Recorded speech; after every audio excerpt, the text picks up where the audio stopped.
Hi, everybody. How's it going? It's been a little while, a couple weeks or so. I want to do a book review for you today, American Psycho by Bret Easton Ellis. I think in the coming weeks and months, you're probably going to see more book and movie content from me rather than cologne reviews. That's just what's been catching my fancy lately, I guess you could say. So, yeah, let's talk about American Psycho. It's kind of a controversial book, probably banned in schools, and it's pretty much been controversial since it came out. And I'm sure at this point, most people have seen the film that came out in, I think, 2000, starring Christian Bale as Patrick Bateman. The movie, if you've seen it, is very comparable to the book, actually. Um, Reading the book was interesting after having seen the movie because so many lines in the movie are taken directly from the book, and you don't often find that in films. And this isn't really a comparison of the two. I had to bring it up because, as I said, I think most people have probably seen the film first. So the book is fairly comparable in plot and tone, but we have the added running time, and I always say this with the book. We have many more pages, much more running time devoted to the story. And I would kind of classify this as a postmodern novel. That's kind of a highbrow, kind of cork sniffer term sometimes, and it's hotly debated, but I kind of would certainly classify this as such. I think that postmodern novels are often breaking away from what is considered the standard for telling a story in a book. It's kind of like the equivalent of art house films or avant-garde style films that are really hard to process, like some of David Lynch's weirdest stuff like Eraserhead and Inland Empire, stuff that's really, has a plot. You know that there's something going on, but it's very hard to follow and very artistic. And I think that postmodern novels are kind of the equivalent of that in some ways. Maybe sometimes there's a bit more coherency to them, but that's kind of how I feel. And while there's a definite plot in this novel, what you're only really getting in this book is a series of vignettes, a series of scenes in the life of this character, Patrick Bateman. So you're not really getting a typical book or movie, rising exposition, kind of conflict sort of, story structure. So to some people, they might find that quite a bit boring or strange. The writing style is definitely not something they've ever read before, and that might turn them off. This book can also be extremely boring at times, and that's on purpose. And I think that ties into the postmodern style of this novel. It's almost a what would you call it, a meta sort of novel, meta fiction, where the author wants you to be remembered that you're reading a story and writing long pages and chapters of boring things to really get you into the character's psyche. And I mean, again, if I could compare it to the movie, even though I didn't really want to, that's something about this book that really resonated with me. Even though the content is very disturbing at times, and I believe I said it in the beginning, but I'm going to tell you straight up, if you're someone who struggles with violence or gore in any shape or form, then this book you cannot read. If you're someone who's okay with gore, you're a gore hound, you like horror movies, you've seen it all, you've seen slashers, it's about at your limit probably. I'd say this is probably the most violent book I've ever read, and I've reviewed some of Jack Ketchum's books on my channel, which are, he's known for being a splatterpunk author, an author that writes incredibly violent books, and I would say this is probably more violent than the books of him I've read. If you're somebody who, the point of this book, I'm kind of tangenting, but it's a very weird, disjointed book, so that's how my thoughts are about it. But if you're somebody who has seen the worst of the worst movies, the violent films that are beyond what most filmgoers have seen, you've perhaps read Jack Ketchum or Richard Lehman or someone like that. This will be probably on that level. So you're not going to find anything new, but it's going to be very hard to read still because of the circumstances and the brutality of it, which Jack Ketchum kind of does. I know I'm rambling, but there are a lot of people that I think are going to read this book and find the violence just so unbelievably disturbing, that they just can't read it. And I think that if you have the guts to get past that violence, it's there for a reason, you know. Oftentimes, and I'm kind of making this point because oftentimes when people talk about this novel, they refer to the violence in the book as a selling point, almost like it's a cheap thrill. And that's certainly not the point, but it's there for a reason, and it's almost satirical to a degree, which is really what is interesting about this book. Is it is a satire throughout it, but it's just the darkest satire, darkest pitch, really. The first, I want to say, 150 pages of this book, man, um, there's no violence, and it's just Patrick Bateman going through the motions of being this. You never even know what he does for a living. This Wall Street lawyer, investment kind of guy, really rich, going to dinners with his friends. Everybody is fake as hell. His girlfriend is fake as hell, is a pill addict. And, he talks about, every time he introduces somebody, he talks about what they wear. It's very drawn out and boring.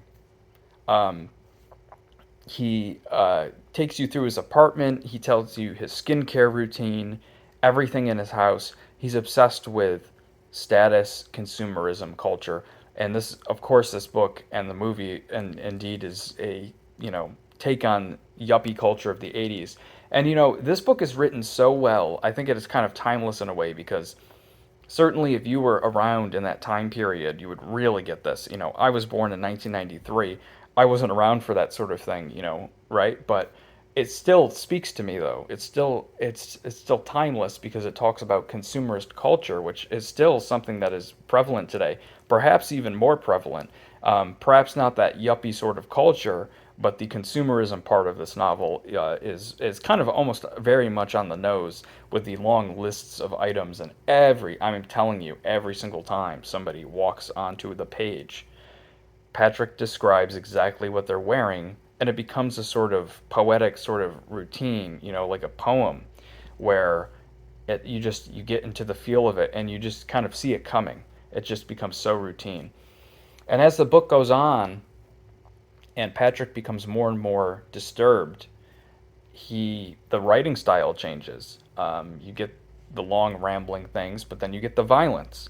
And when the violence kicks in, it's so strong, and yes, it's very graphic and hard to read, but it contrasts so much with the other sort of style that it's a shock to your system.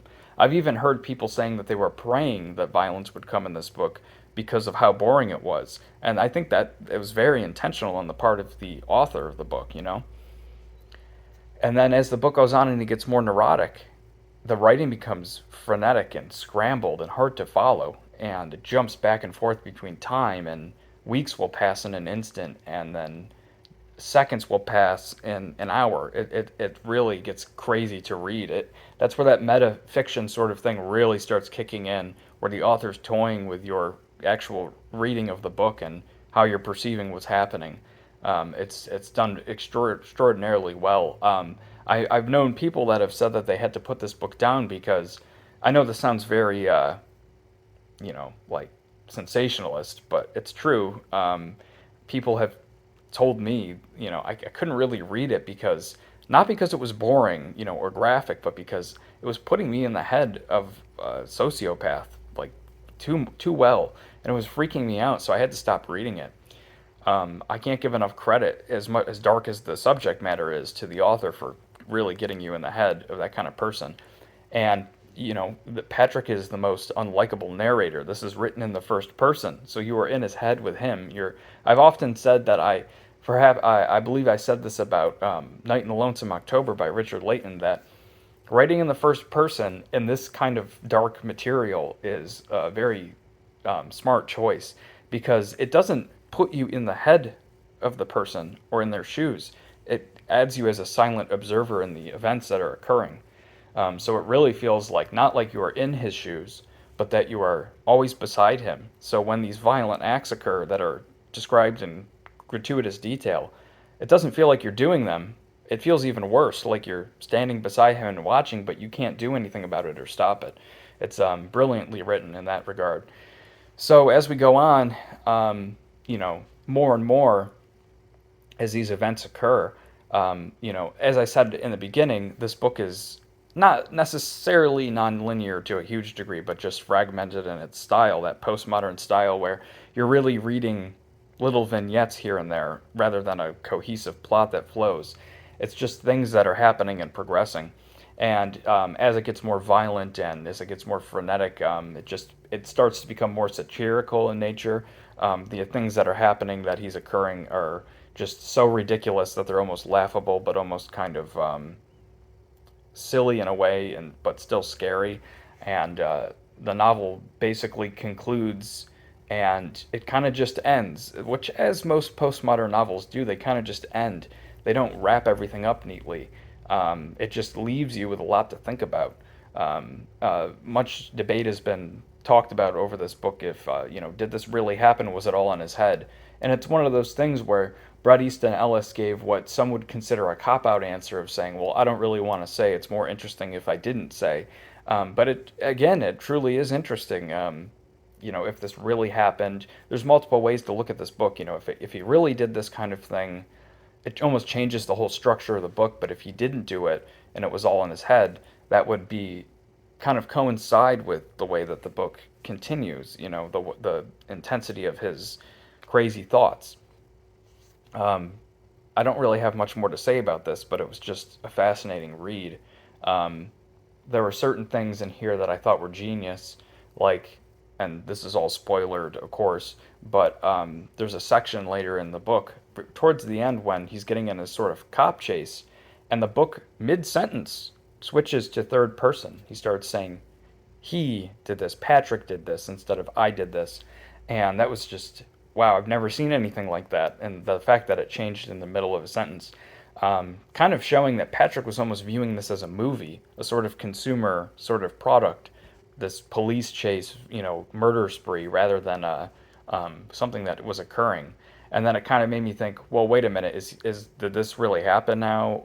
He's a very unreliable narrator, or is this a part of his delusion where he's narrating what's happening? It was very interesting.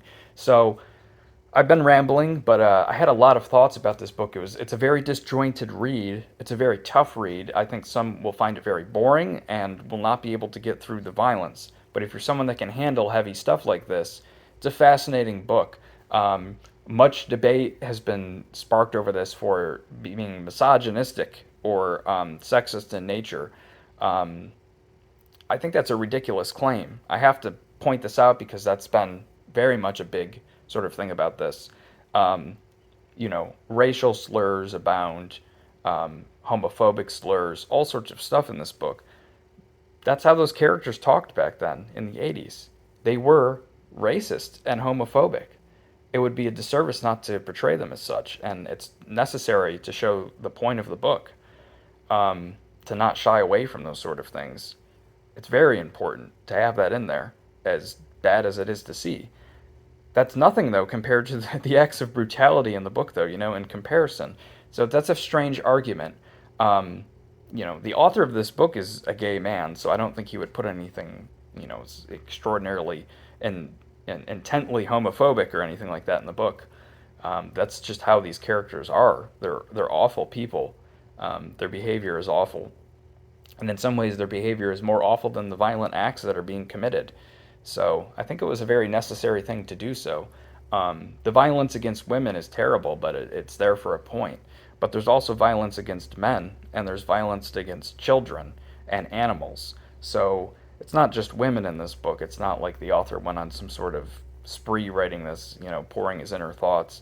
The violence is fairly divvied up between everybody. It's pretty rough regardless, so I had to say that. But I hope this was helpful to you. I certainly recommend it. It's not an easy read.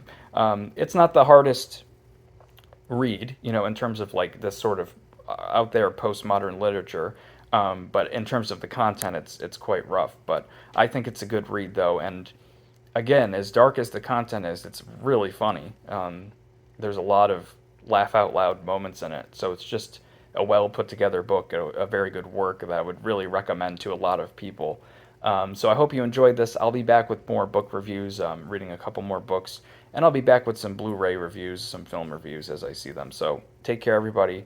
Always be well. Peace out.